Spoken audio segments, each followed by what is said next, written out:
Oi, gente! Mais um episódio do CoqueCast.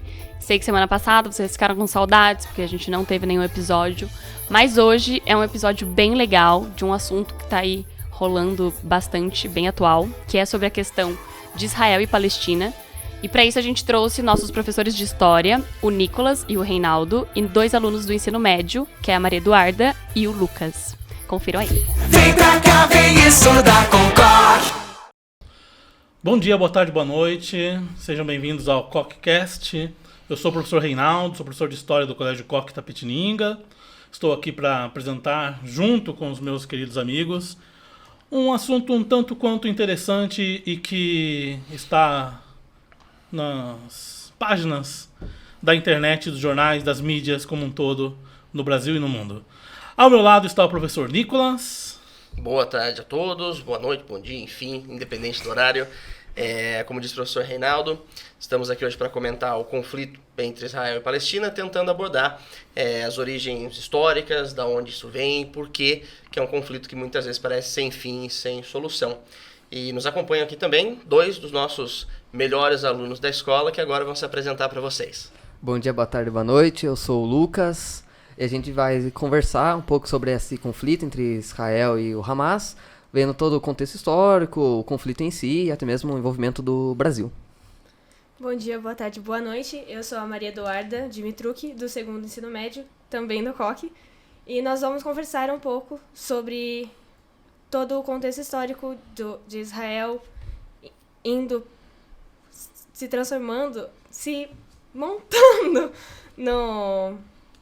ali na região da Palestina e o conflito que está tendo atualmente. Perfeito, então, tá? Eu acho que, antes de mais nada, vale lembrar que essa questão que envolve Israel, Palestina e o Hamas, ela não é uma questão tão recente assim. E mais importante, ao meu ver, não é a única questão bélica que existe no mundo, né? Existem várias outras questões. Ucrânia e Rússia, né? Recentemente teve a questão de desapropriação de Nagorno-Karabakh ali, que é um escravo armênio dentro do Azerbaijão, e pouca gente comenta. Então existe também essa era de espetáculo midiático envolvendo o que gera publicidade. E a questão de Israel-Palestina já é mais comum, já é mais próxima, por assim dizer, da gente, e chama mais atenção. Infelizmente, outras situações, como o que acontece no Sudão do Sul, como o que acontece no Gabão, que está tendo golpe de Estado, pouco se fala, pouco se comenta, né? Mas vamos lá. Até Rússia e Ucrânia estavam sendo muito falado e já parece que chegou no esquecimento com Israel e o Hamas, né? O espaço de mídia de cada conflito depende muito da ordem que acontece, principalmente, como o professor Reinaldo falou, de onde, né? Algumas aparentam ter mais valor, outras menos, e é uma crítica que tem que ser feita também. Pois é, e aí? Conflito ou questão Israel-Palestina? Como que a gente começa a falar, como que a gente começa a discutir sobre essa situação? Acho importante começar desde o contexto histórico, voltar desde o não desde muito passado, mas do passado até os dias de hoje, né? Vai começar desde os tempos bíblicos, o quê? A criação de Israel. Fala aí o que você acha melhor. Eu acho que assim, tem uma importância aquela terra, né, para os judeus e para os árabes, né? Os judeus é visto como uma terra prometida desde os povos hebreus, e quando eles são expulsos pelos romanos, veio os árabes ali na região. Só que depois, já nos anos 40, vem a criação do Estado de Israel, como uma forma até de compensar o povo judeu, né, pelo que aconteceu no Holocausto, e acaba que eles expulsam os árabes ali da região para deixar para os judeus, e aí que acho que começa o grande conflito entre os dois povos, né? Um dos pontos que o Lucas aborda é justamente a questão da formação étnica dessa população dentro daquele espaço, né? Quando a gente fala de Oriente Médio, é muito senso comum que ali você tem só população árabe, população islâmica, e se esquece muitas vezes que Israel está no meio desse conjunto todo, né? E entender o que é o judaísmo, o povo judeu. Nos últimos dias, muita gente se referindo como se eles fossem cristãos, e não são, né? Tudo bem, as 3 religiões têm uma matriz dentro da ideia do monoteísmo, da questão lá atrás dos hebreus, como o Lucas coloca, mas é importante que a gente note que a formação lá atrás, antes da questão de Israel, em 1948, a questão do pós-Segunda Guerra, existem conflitos de interesses étnicos, ideológicos, religiosos, até muito anteriores, mas eu acho que a gente não conseguiria abordar tudo desde o começo até aqui, né? Então é necessário que a gente talvez dê um enfoque um pouquinho maior na formação do Estado moderno de Israel com as questões da Palestina. Um ponto importante que tem que ser discutido é que a gente está frisando muito a formação do Estado de Israel. Mas a questão dos países árabes também são países formados. Não foi uma formação orgânica, foi uma questão muito antrópica ali pelos europeus, né? Por exemplo, a Arábia Saudita, né? Olha o nome, Arábia Saudita. O presidente, né? A família que governa lá são os Al-Sadd. A Arábia Saudita é a Arábia, os árabes, da família Al-Sadd. Né? Então, há aí uma interpretação interessante e uma questão que envolve a Inglaterra fornecendo aquele território para uma família específica, que tem uma identidade religiosa própria, que rivaliza com outro país que tem outra identidade, que não é árabe, mas faz parte da região do Oriente Médio, que é o Irã, né? Então a gente tem que levar isso em consideração também. O próprio termo Oriente Médio é eurocêntrico. É o meio do caminho entre a Europa e o Extremo Oriente, né? Então a gente tem que entender que a formação de países árabes ali, alguns deles, Emirados Árabes Unidos, por exemplo, são formações também recentes e até intencionais. Essas formações também causam conflitos entre ali que a gente talvez não convém ficar falando ou jogando, né? Como guerra no Iêmen, por exemplo. Mas tem a ver, é um local que, desde os tempos bíblicos, como já citados, ele está em ebulição, né? Sem levar em conta o fator religioso. Levando em conta o fator religioso, aí piora mais conflito a ainda. situação, exatamente, né? Mas e aí? O Estado de Israel surge. Como é que ele surge? Ele vai ser proposto pela ONU. É uma criação muito, tipo, artificial, né? Ele é criado lá na ONU em si. Acho que até presidido pelo brasileiro, Oswaldo Aranha, né? E ele vai criar... Então ele não é uma coisa assim, como se disse, orgânica, né? Não é o povo judeu chega lá e forma o Estado. Ele é meio que imposto ao povo árabe, assim, vai criar aqui Israel, aqui é Palestina, e se virem, né? E os árabes até mesmo não aceitam, no primeiro momento, essa criação de Israel, né? E aqui acho que vai começar o conflito, né? Porque Israel vai desalojar os árabes ali das suas casas, né? Eu lembro em uma aula ano passado que você usou esse exemplo, né? Os árabes estavam na casa deles e chegavam os israelenses e só expulsavam, tiravam você da sua casa, né? Como que você ia se sentir se um governo chegasse a te expulsar da sua casa para dar para um outro povo? Então, essa criação ser meio artificial acho que é o grande problema, né? Porque não deu certo ali o Estado de Israel na região. Interessante, né? Vamos lembrar que também formou a ideia de criar o Estado da Palestina. E aí tem todo esse imbróglio aí, bélico, inclusive, nessa situação, né? Ok, o Estado de Israel realmente é criado, a comunidade árabe se compadece, talvez, dos palestinos que sofrem ali perda territorial. E é claro que isso gera uma certas consequências no local, né? Tem a guerra de independência, tem a guerra dos 6 dias, tem a guerra de Yom Kippur, tem várias guerras e micro-guerras, né? Batalhas que não tem nome em As si. intifadas também. Pois é, né? Que a gente pode pincelar um pouquinho aqui. Vocês têm alguma coisa a falar?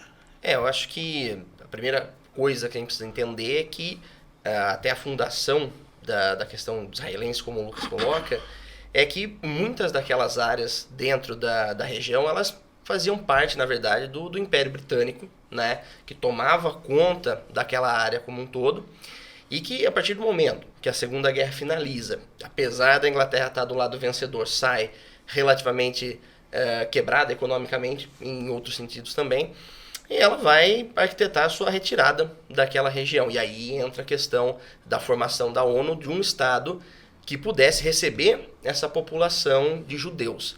Vale notar que os judeus eles não simplesmente migram todos para lá a partir da criação do Estado. A gente já tinha uma migração anterior, inclusive, enquanto ainda coordenados os territórios pela própria Grã-Bretanha, só que, dado toda a questão que ocorre no Holocausto, há uma comoção justificada, óbvio, pelo que acontece com as perseguições dessa população, então fazia-se necessário, às vistas da época, criar um Estado para que aquele povo tivesse um Estado próprio, né? Para cada povo, um Estado que pudesse condizer com a sua cultura, com a sua religiosidade, e se cria, de maneira, como o Lucas coloca, artificial. Digamos que não há consulta à população palestina se eram favoráveis ou não a isso. E é por conta desses conflitos ou dessa falta de entendimento entre os dois lados de qual território pertence a quem.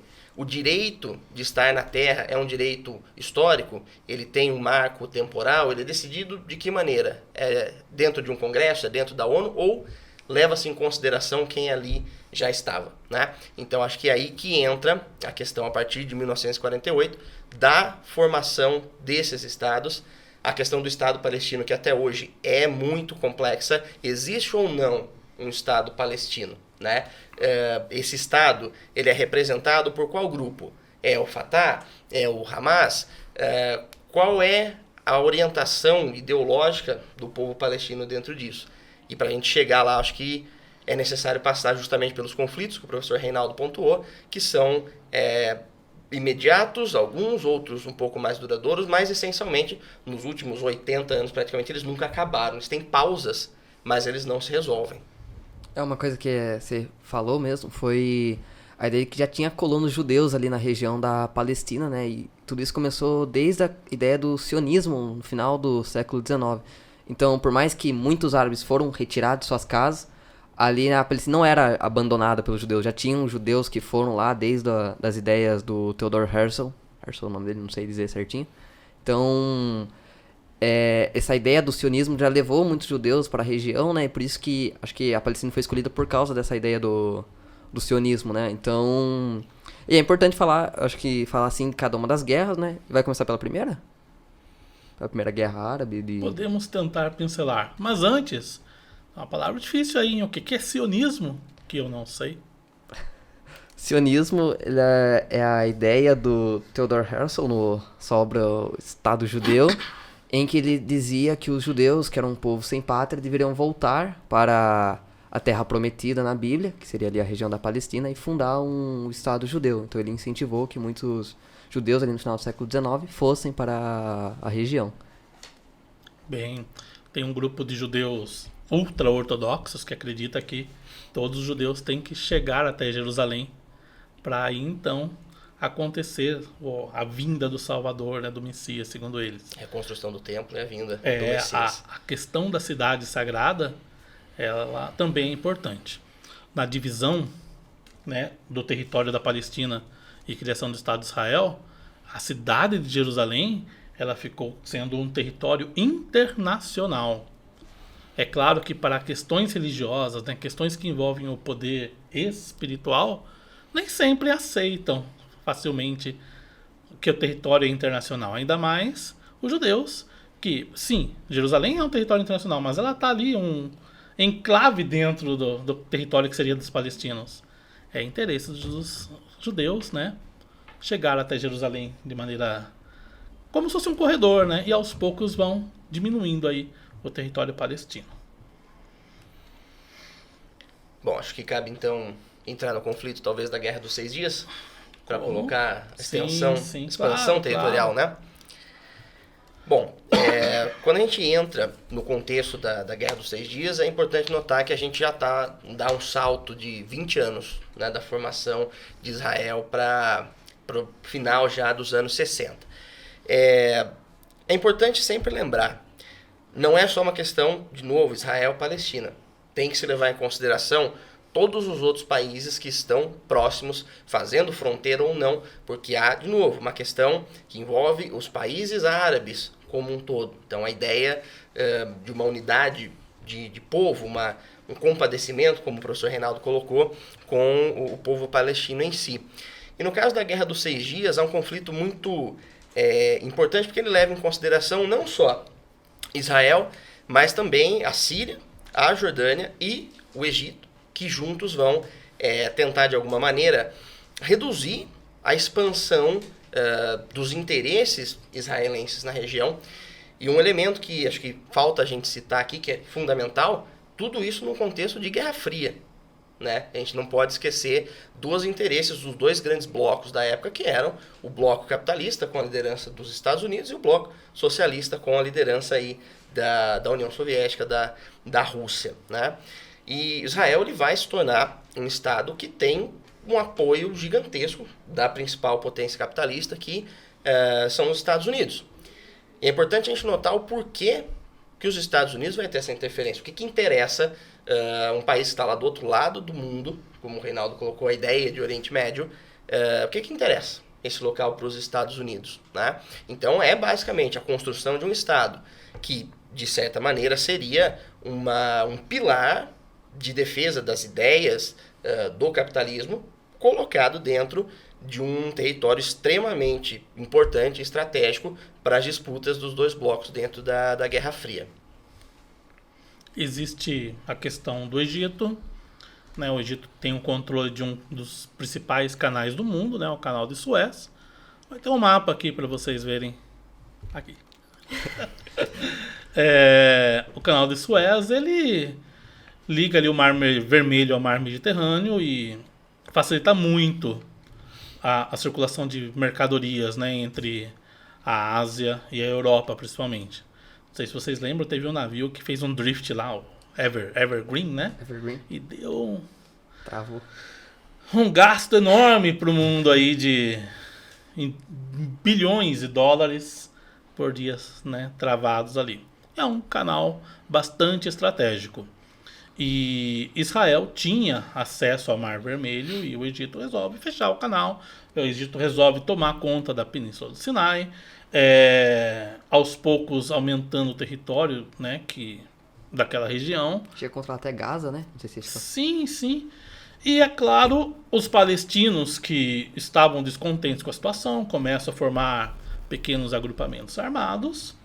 E aí Israel resolve fazer um ataque surpresa, que é a Guerra dos 6 Dias, né? A guerra curtinha aí, que é um ataque pré-emptivo.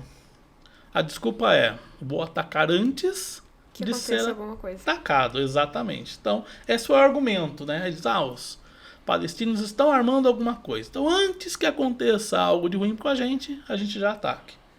E é isso que Israel faz, né? Faz essa guerra pré-emptiva e começa a anexar territórios. Vai atacar o Sinai, no Egito, vai atacar Gaza, vai atacar as colinas de Golã lá na Cisjordânia, na Síria, né? Vai atacar a Jordânia, né? Pega ali a região da Cisjordânia.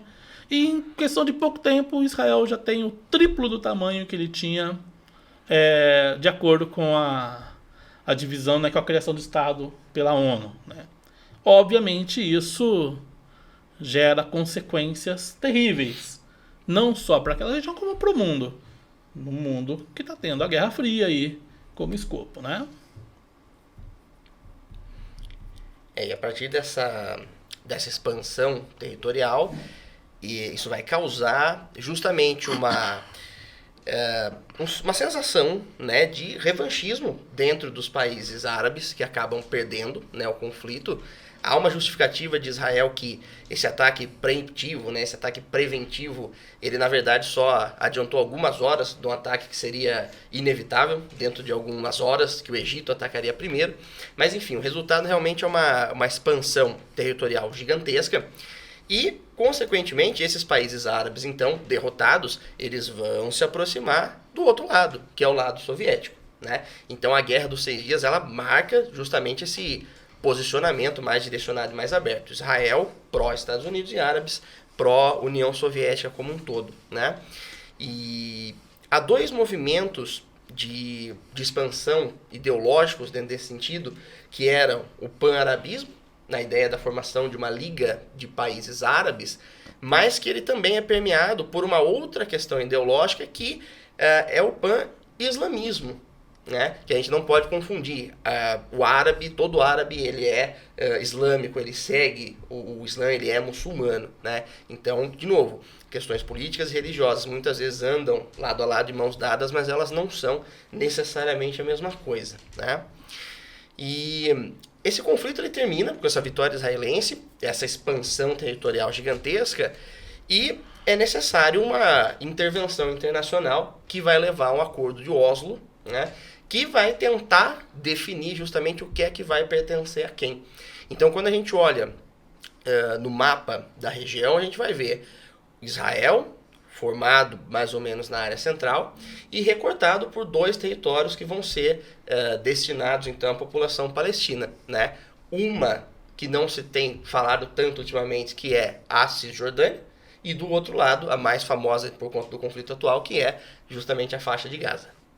Pra vocês terem noção, a faixa de Gaza, estava vendo numa reportagem hoje do Deutsche Welle, né?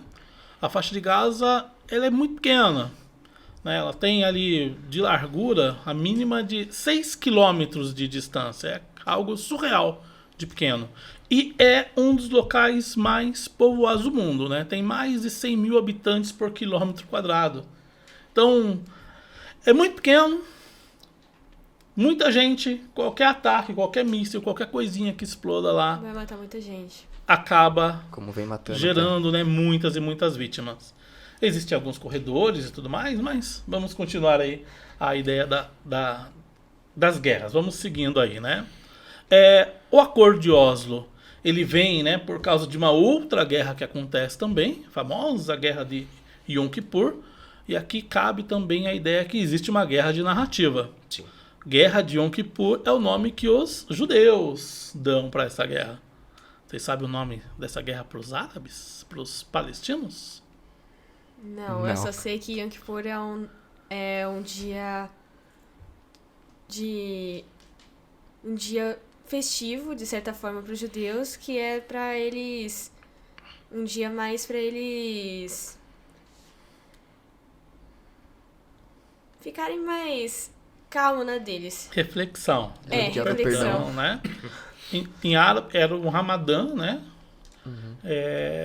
Eles chamam de Guerra de Outubro, né? Eles fogem do contexto judeu porque é uma narrativa. Os judeus usam a ideia do Yom Kippur. Peraí, esperaram a gente aqui fazer nada, tá em reclusão religiosa para nos atacarem. Como se um país cristão fosse atacado no Natal. Exato, exato. Uma coisa importante é que a tática do Yom Kippur, aliás, tática do Yom Kippur não, a tática dos países que vão iniciar essa guerra do Yom Kippur é a mesma praticamente usada por Israel na Guerra dos 6 Dias, guerra surpresa, né? E começa o ataque ali. Claro que vai mudar muito o mundo, tem até questões nucleares, mas a gente não vai alongar muito aqui, né? A guerra do Yom Kippur, ela faz com que as nações árabes que circundam, né, o Estado de Israel avancem nesse território, reconquistem, né, planícies de Golã, Cisjordânia, Gaza, né, Sinai, e força a intervenção direta aí dos Estados Unidos. Aí quando os Estados Unidos chegam, tem um cessar-fogo. E aí vamos discutir. Vale lembrar que tem a figura de 2 importantes líderes aqui também, que vão fazer parte do Acordo de Oslo, né? Do lado palestino, Yasser Arafat, e do lado de Israel, um líder com nome absurdamente fácil de falar e impossível de escrever, Isaac Rabin, né? Isaac Rabin, ele já foi conhecido como sádico, né? Ele já tinha sido líder de Israel no passado, e em represália com os palestinos, por exemplo, ele chegou a autorizar espancamentos da polícia judaica. Chegou a autorizar que a polícia judaica, né, israelense, espancassem palestinos em público, né? Castigo em praça pública mesmo. Ficou conhecido como o ministro quebra-ossos. Não sei se tem noção. Esse cara ganhou o Nobel da Paz, né? Mas ele foi um dos responsáveis ali por alguma coisa resolver tentar chegar a um consenso com os palestinos no acordo de Oslo, que era um acordo secreto. Oslo, capital da Noruega, vai juntar ali Israel, né, os líderes de Israel e Palestina para negociar, chegaram a um consenso. Mas não deu certo, né, no final. Não? Por quê? Se eu não me engano, o Rabin ele foi assassinado por um judeu, aliás. Ele era o primeiro-ministro de Israel e um próprio judeu fundamentalista que não queria essa paz, né, que estava sendo proposta entre os palestinos. Ele acaba matando o Rabin e com a morte dele vai também a paz ali que poderia ter na região entre Israel e Palestina. Eu acho que foi o momento mais próximo que se teve paz na região, depois nunca chegou tão perto assim. Tem uma foto que quem intermedia isso é o presidente dos Estados Unidos na época, o Bill Clinton. Sim. Tem uma foto do Rabin e do Arafat se cumprimentando, uma foto bastante famosa na época, né? Eu era um pouco jovem aí, lembro disso, né? E a gente tem que falar de uma outra coisa também, que o acordo de Oslo, né? Quando ele deixa ser secreto e começa a se mostrar para o mundo, ele coincide com o fim de um evento que já existia na Palestina ali, que são as intifadas, né? A primeira intifada. Vocês lembram? Estudaram o que é? Uma intifada? O que seria isso, gente? A intifada foi um representante de Israel lá em Jerusalém, e os palestinos não gostaram muito, e aí começou uma revolta com tudo isso. E aí, do lado deles, eles utilizaram coisas mais civis pra revolta, como greve. Coquetéis Molotov também estavam no meio, mas Israel respondeu com ataques bélicos. Claro, é desobediência civil, né? Sim. E aí, quando você responde um grupo que está descontente com ataque bélico, o que esse grupo descontente faz? Busca revidar com o que tem. É nessa primeira intifada que vai talvez surgir uma organização interessante para nossa discussão aqui hoje. Começa com H. Hamas. Né? É importante notar que a primeira intifada fica conhecida como a Guerra das Pedras, né? Que era a população palestina reagindo com pedras aos blindados israelenses que estavam fazendo essa invasão e cercando essa população. E é bom notar também que quando a gente fala desse cerceamento da população palestina, não é necessariamente só um cerceamento militar, é o estabelecimento de colônias israelenses, de colônias de judeus dentro desse território palestino, né? Então a gente vai ter os chamados kibbutz, que são essas colônias que vão estar colocadas dentro de territórios em que, teoricamente, não deveriam ou não poderiam. E no caso que a Duda comentou, mais relativo até a segunda intifada, né, na visita justamente do Ariel Sharon a área justamente da questão religiosa, quando a gente pega Jerusalém, para a chamada esplanada das mesquitas, né, que é vista realmente como uma provocação ao povo árabe, ao povo muçulmano.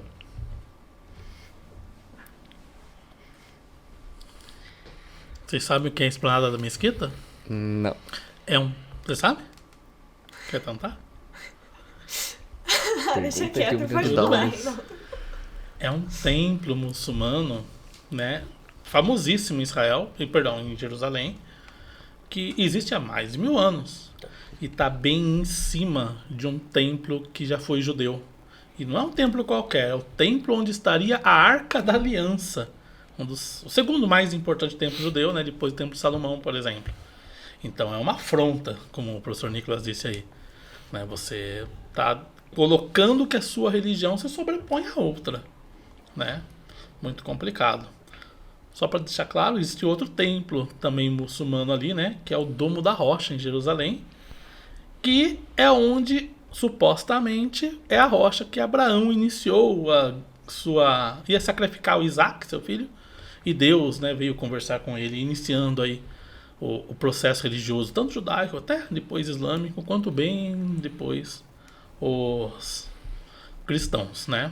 Pegando como símbolo judeu também o Muro das Lamentações, né? Então Jerusalém ela é marcada por vários locais sagrados e Sim. cada um pro seu povo. E foi o que vocês falaram, né, no início, que a guerra não é só um motivo político, é um motivo muito religioso, tá muito atrelado todo esse simbolismo que tem na cidade de Jerusalém.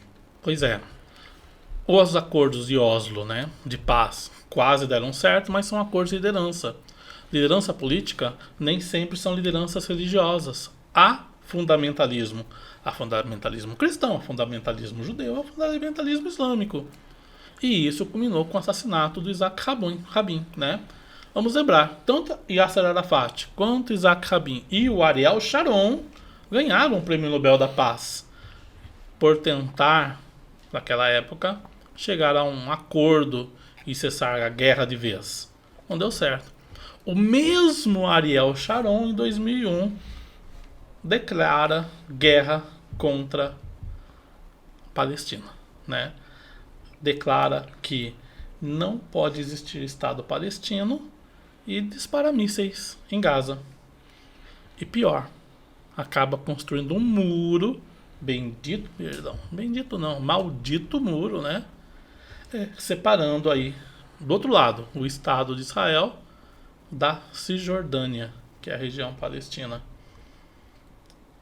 A ideia da criação de muros é bastante simbólica. Vamos lembrar do Muro de Berlim, por exemplo, né? E você criar muros é você criar, isolar, segregar.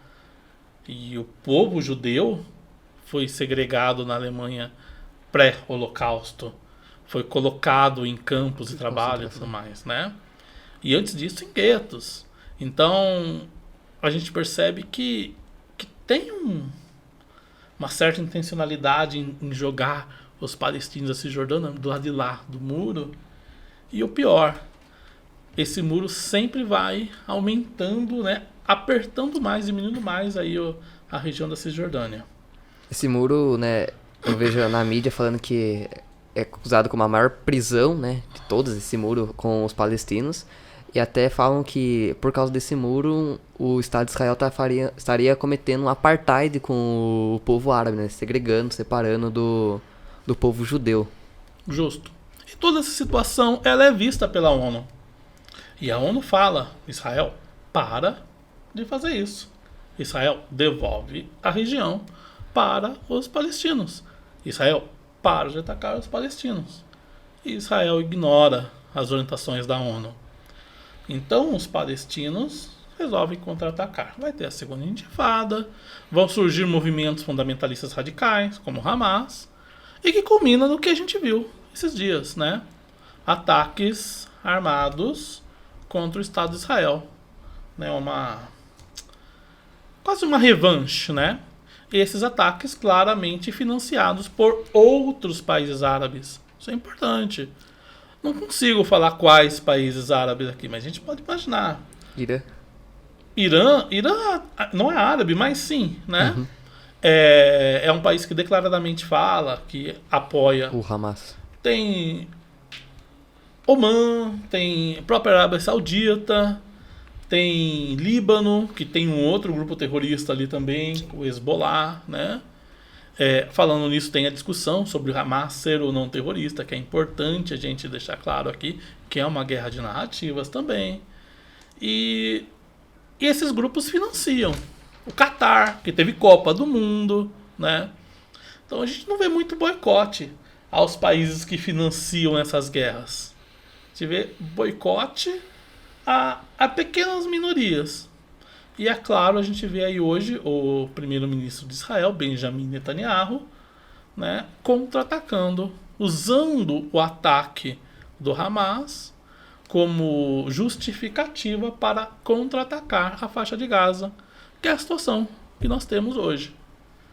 Não é uma situação fácil, né? É uma situação bem complicada ali, que envolve pontos de saída, né? Gaza, por exemplo, só tem 2 pontos de saída, um que vai dar direto para Israel, outro para o Egito, e de repente o Egito fecha esse ponto, né, de saída, então a população em Gaza está ali presa. Tem a questão das narrativas, como eu falei, existe gente que fala que é terrorismo, gente que não fala que não é. Gente que fala que Israel está certo em atacar os palestinos. Gente que fala que Israel está cometendo crime contra a humanidade por atacar palestinos inocentes. Importante dizer, a Palestina é um grupo de refugiados, né? Que vive numa pobreza ali tremenda num local pequeno. E como a gente já disse antes, qualquer ataque é grave. Acaba matando, ferindo muita gente, né? O que vocês têm a dizer sobre essa situação atual? Eu acho que o mais importante é frisar nesse momento que nem todo palestino é Hamas, né? Nem todo palestino concorda até mesmo com o Hamas, né? Então, nessa batalha, muitos inocentes estão morrendo, são mais inocentes que estão sofrendo, né? Acho que eu vi ontem ou hoje, um hospital foi bombardeado na faixa de Gaza e até teve uma coletiva de imprensa com os médicos em meio a corpos mortos dos que estavam ali no hospital, né? Uma imagem muito simbólica, muito forte, né? E um conflito em que aparentemente não tem lado certo. Tem tanto o Estado de Israel oprimindo o povo palestino, quanto o Hamas usando de terrorismo, né, por exemplo, assassinando crianças, assassinando idosos, né, mostrando vídeos usando do terror, né, do terrorismo para assustar o Ocidente. Então é um conflito em que a humanidade em si está perdendo ali, né, os civis estão morrendo. Esse é acho que o ponto mais importante de tudo que envolve, né, o Israel e o Hamas. Muito bom. Só uma dica para você e para você que está ouvindo aí e que vai fazer o Enem. Cuidado com as afirmações categóricas. Você falou aí que foi bombardeado. Ontem foi bombardeado. Hoje já tem uma notícia que fala que não foi bombardeado, né? Então é difícil a gente ver as narrativas. Ainda mais num conflito que ele tá se desenrolando. Tá acusando o outro, né? Então, Exatamente, né? Ontem a notícia era que Israel atacou, inclusive o hospital. Hoje a notícia é que não. Foi um míssil que partiu da Palestina e que falhou, né? Tem vídeo disso. Falhou no meio do caminho e explodiu perto do hospital. E o que causou o acidente, né? O que causou toda essa desgraça no hospital foi o combustível, né? Porque não tem relação com bomba, né? Com crateras, assim, que mostrem uma explosão de fato. Sim, queima de combustível. Também não sei, né? De novo, a gente fica sempre com essa dificuldade para saber se as informações são corretas ou não, né? Pode falar, Duda. Além do mais que cada um vai falar uma coisa, né? Questão- Ninguém vai falar, ele tá certo. Dentro Não. dessa questão das narrativas, pessoal, para quem está se preparando para fazer os vestibulares e tudo mais, a melhor indicação que a gente pode dar é procurem fontes diversas, né? Porque a partir do momento que você consome sempre de uma mesma fonte ou de um mesmo grupo, a ideologia ou a narrativa que vai ser colocada ali é sempre a mesma. Então, a sua linha argumentativa, o que você pensa, acaba sendo conduzido só dentro daquela mesma visão. Então, quando você abre e vai consumir de outras mídias, independente se você vai concordar ou não, você aumenta, pelo menos, a sua capacidade de argumentação, independente de quem você ache que esteja certo ou errado dentro dessa estrutura como um todo. Perfeito, perfeito. E falando em fontes, eu indico algumas aqui para vocês, né? Eu gosto de usar muito sites europeus, maravilha da internet pode traduzir pra gente. E aí vários sites de países diferentes, a gente consegue entender mais ou menos a arbitrariedade desses países também. Dos quais dois eu gosto bastante, né? O Público.pt de Portugal e o Deutsche Welle, né? dw.com. dw.com. Vai sair lá uma partinha brasileira lá, em português, tranquilo, que é da Alemanha. E é interessante ver a perspectiva da Alemanha falando sobre judeus também, porque tem o sentimento de culpa aí no passado, né? E eles fazem algo, pelo menos a minha concepção, eles fazem uma cobertura bem mais imparcial possível, assim, né? Não acredito na total imparcialidade, mas eles são bem imparciais na medida do possível. Fica a dica aí, né? Não sei outras fontes que vocês usam, essas são as minhas, né? Tem fontes no X, no antigo Twitter também, né? Mas tomar cuidado ali, dá para analisar bastante. Mas tem grupos que surgiram ali na guerra da Ucrânia e da Rússia, que também é uma guerra de narrativas, e esses grupos surgem para mostrar como que está sendo a guerra propriamente dita lá mesmo. E esses mesmos grupos agora começaram a fazer essa questão de Israel-Palestina, essa questão contra o Hamas, analisarem, né, as informações e aplicarem para ver se há veracidade, há exagero naquilo que estão falando. A gente já viu muita coisa, desde crianças sendo decapitadas, né? Não há provas disso, pelo menos por enquanto. Mas choca quando você ouve, quando você lê isso. E isso pode influenciar bastante a sua opinião sobre aquele assunto. E infelizmente pode influenciar para uma opinião muito errada. Tomem cuidado com essas fontes, tá bom? Só em relação também ao envolvimento do Brasil, que é um aspecto que a gente não pode deixar de lado. Normalmente, começa algum conflito no mundo, a primeira pergunta dos alunos pra gente vai ser a Terceira Guerra? E não é assim que as coisas funcionam, gente. Seria necessário uma escalada muito grande, uma série de fatores muito específicos até chegar em algo assim. Mas é claro que todos esses conflitos eles vão levar a eventos que vão afetar o mundo. Como, por exemplo, os conflitos que a gente já citou na Guerra do Yom Kippur, vai desembocar numa crise do petróleo gigantesca nos anos 70, né? Que afeta o mundo inteiro, já que os combustíveis vão disparar, como retaliação dos árabes aos Estados Unidos, principalmente. Então, assim, provavelmente virão consequências no âmbito econômico, principalmente dependendo de como isso escalar, que outros países vão se envolver, mas militarmente falando, pelo menos na minha opinião, acho que assim, quase 100% seguro dizer que não há nenhum envolvimento direto no Brasil. Quem está preocupado com isso, fique tranquilo. Mas é importante notar também que o Brasil, nesse momento, ele é um país extremamente importante no Conselho de Segurança da ONU, está presidindo, no caso aqui, no momento, e desde o último final de semana vinha se tentando amarrar um acordo de cessar-fogo feito inclusive pelo Brasil, né? E que, como a gente notou um pouquinho mais cedo, foi negado, foi vetado pelos Estados Unidos dentro dos termos que foram colocados ali. Esse tipo de acordo, gente, ele é desde sempre tentado de se colocar para ambos os lados e é muito difícil de ser aprovado porque quando agrada um, desagrada o outro, você faz uma mudança, você desagrada o outro e agrada um. Então é muito realmente complicado lá entre esses povos e internacionalmente falando para outras organizações chegarem nesse meio termo. E é até importante, né, esse papel do Brasil, né, que ele mandou o documento que foi vetado pelos Estados Unidos, né, mostrando que mesmo tendo outros países apoiando, né, os grandes sempre dão um voto final, né, que vetou e acabou que não passou para frente. E até mesmo até a Rússia se absteve do voto, por exemplo, já que não queria um cessar-fogo imediato e o Brasil não trouxe isso no documento, né? E o Brasil tem outro papel importante que é um dos países que está tentando tirar os brasileiros ali da região, né? Usando, se eu não me engano, o avião das Forças Aéreas, né? E o avião presidencial, né? Até mesmo criar um corredor humanitário, mas acho que não conseguiram fazer isso, né? Acho que não foi liberado ali na região.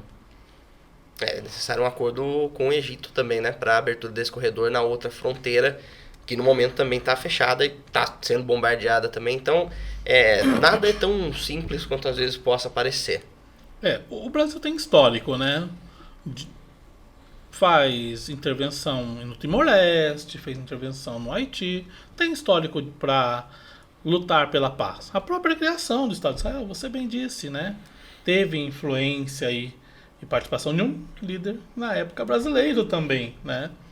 Então, calhou de ser o Brasil no momento nessa liderança e esperamos aí que a situação, eu não tenho tanta esperança que ela vá se resolver, que é uma situação aí muito, muito complicada, a gente viu de várias tentativas, mas que ela se amenize, né? Que chegue a algum consenso e quem sabe no futuro, a médio ou longo prazo aí, cheguemos a um consenso. Espero que esse consenso não seja a eliminação de um ou outro povo, né? Seja por meio de limpeza étnica ou até genocídio, que parece que tem essa intencionalidade ali, mas acredito que a comunidade internacional dessa vez não fecha os olhos. É assim, eu espero.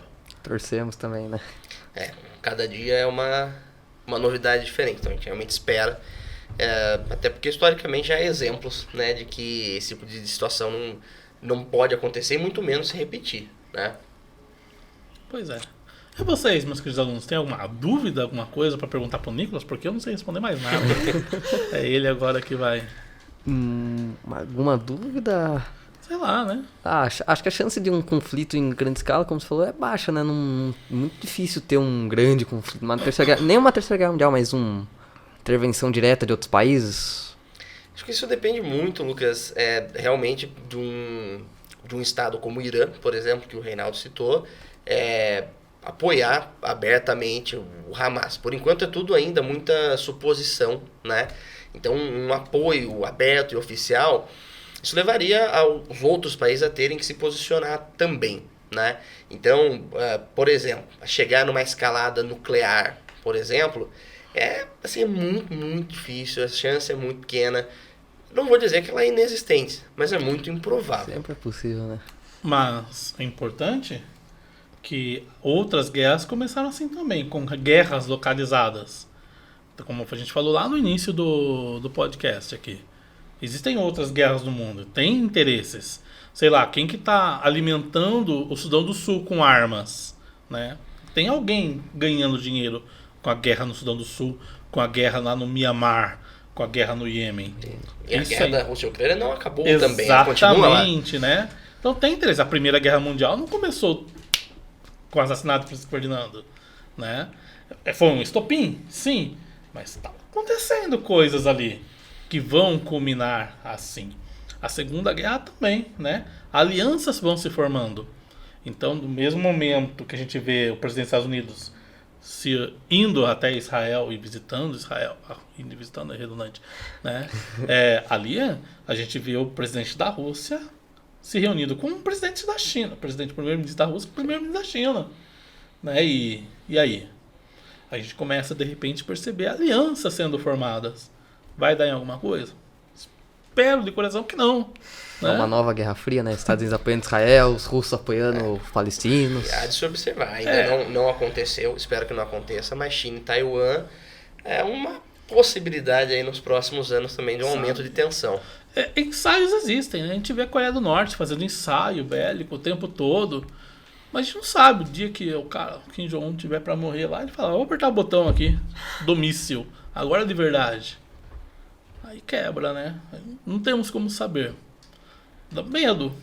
Dá medo do fundamentalismo religioso ali? Dá medo do Hezbollah se intrometendo nessa questão nesse momento? Tá. O que você vai esperar de alguém que é fanático? E não necessariamente precisa ser fanático religioso, pode ser fanático político. Te vê a galera politicamente fanática e iniciando também conflitos bélicos. Temos medo, sei, né?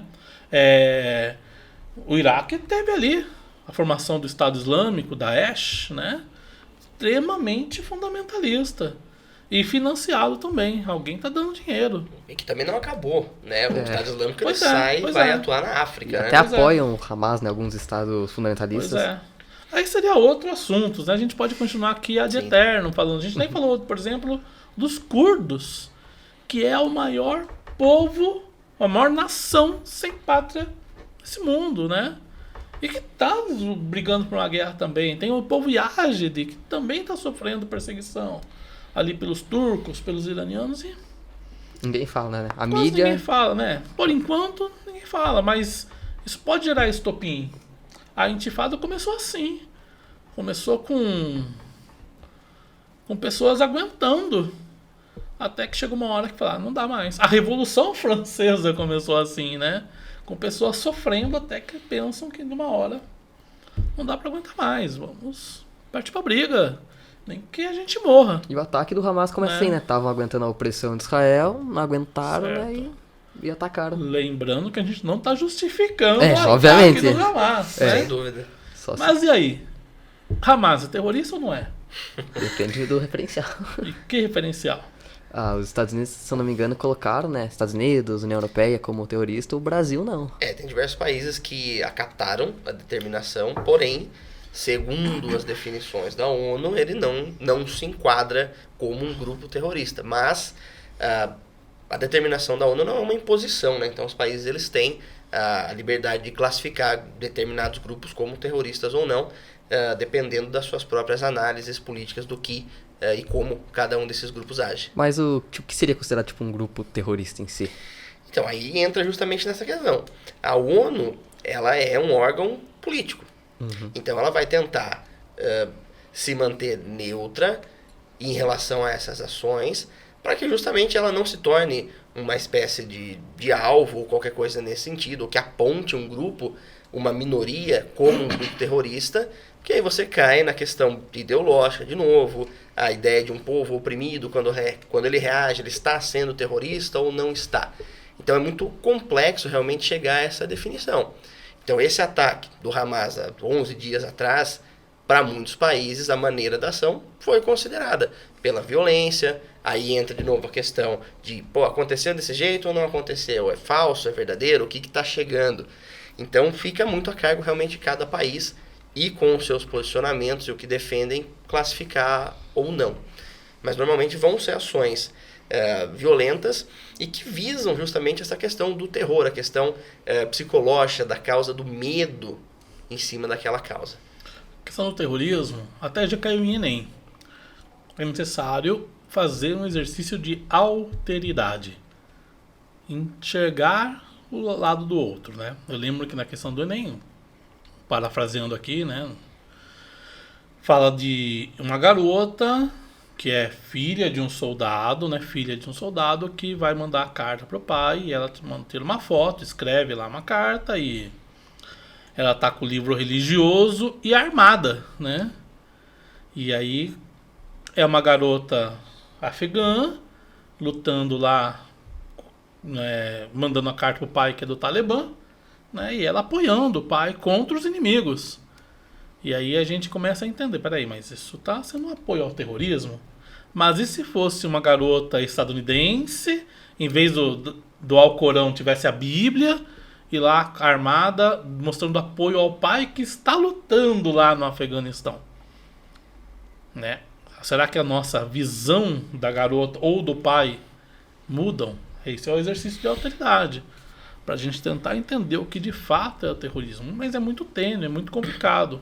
E importante, no mundo atual, essa guerra de narrativa, de um atacar o outro, de falar que qualquer coisa é fascismo, qualquer coisa é comunismo, por exemplo, ela é muito fácil e muito perigosa, né?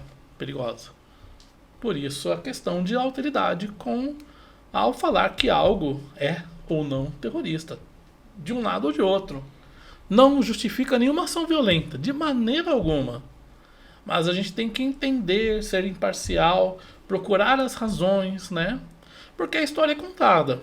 Pra gente que vive a história nesse momento, a gente tem nossas impressões. Daqui a 50, 100, 120 anos, alguém vai falar sobre o que a gente está fazendo aqui agora e talvez fale, nossa, falamos um monte de besteira. Ou realmente eles estavam certos. É muito difícil, né, a gente fazer uma análise de atualidades assim. O Enem cobra, claro. Buscamos duas coisas importantes: a imparcialidade com a alteridade e sempre, né, a defesa dos direitos humanos. Nenhuma violência é justificada, qualquer que seja. Mais alguma dúvida? Acho que Eu não. acredito que não. Ixi. Então acho que é isso. Né? Acho que a gente abordou por cima um pouquinho de tudo. É impossível aprofundar em todos os aspectos, senão a gente precisaria de uma live infinita, né? Mas acho que a gente conseguiu abordar alguns tópicos, esclarecer alguns pontos aí. E fica aí a dica, pessoal, para quem não é do colégio, né? A escola está aberta para que vocês conheçam, falem com os professores, conheçam os alunos. E esse tipo de situação, discussão, que vai fazer parte do seu dia a dia também, né? De estar inteirado, estar sempre atualizado e tá os professores disponíveis para vocês dentro de todas as questões, sejam elas atuais, sejam elas antigas, no nosso caso, né? De historiador, geógrafo, enfim. Mas estamos aí à disposição de vocês. Mais alguma coisa, Rei? Não, acho que é isso mesmo, né? Espero que não tenha dormido nessa conversa. Para mim, particularmente, foi bem divertido. Espero que para vocês também, né? Também. Eu também continuaria por um bom tempo falando, né? Tá lenha pra queimar. Expandindo esse lore todo aqui, certo? Mas é isso. Espero que vocês tenham aprendido alguma coisa, se divertido um pouco com a gente, né? Não esqueça de curtir o nosso canal, apertar... Como que é o nome? O sininho. O sininho, né? Compartilhe. Curte, comente, compartilhe, né? Se inscreva. E indique bastante pra gente aí.